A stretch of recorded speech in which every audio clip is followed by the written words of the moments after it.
ఓయ్ ఒక విషయం చెప్తాను. అప్పుడులా కాదు ఇప్పుడు. భార్యాభర్తలు కలకాలం కలిసి ఉండాలంటే ఈ జనరేషన్ అమ్మాయి అయిన నేను హస్బెండ్స్ ఫాలో అవ్వాల్సిన కొన్ని సూత్రాలు చెప్తాను. ఇతరుల ముందు ఆమెను గౌరవిస్తూ మాట్లాడండి. ఆవిడ టీవీ చూస్తున్నప్పుడు ఛానల్ మార్చకండి. రాత్రి ఆలస్యం అయితే ముందుగా ఫోన్ చేసి చెప్పేయండి. ఆమెతో బయటకు వెళ్ళినప్పుడు దిక్కులు మాత్రం చూడకండి. సారీ చెప్పడం అలవాటు చేసుకోండి.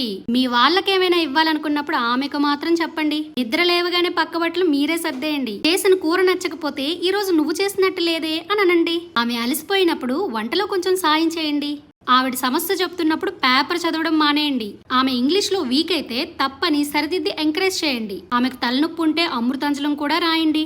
హోటల్కి వెళ్ళినప్పుడు మెనూ కార్డ్ ఆమెకి ఇచ్చి ఆర్డర్ ఇవ్వమనండి. పిల్లల కన్నా ఆమె ముఖ్యమని పిల్లలకు తెలిసేటట్టు ప్రవర్తించండి. మీరిద్దరూ ప్రశాంతంగా మాట్లాడుకునేటప్పుడు ఫోన్ అసలే ఎత్తకండి. ఫైనల్ గా ఇవన్నీ చేసినా నా భర్త చాలా మంచివాడు అంటుందని ఎక్స్పెక్ట్ చేయడం మాత్రం మానేయండి.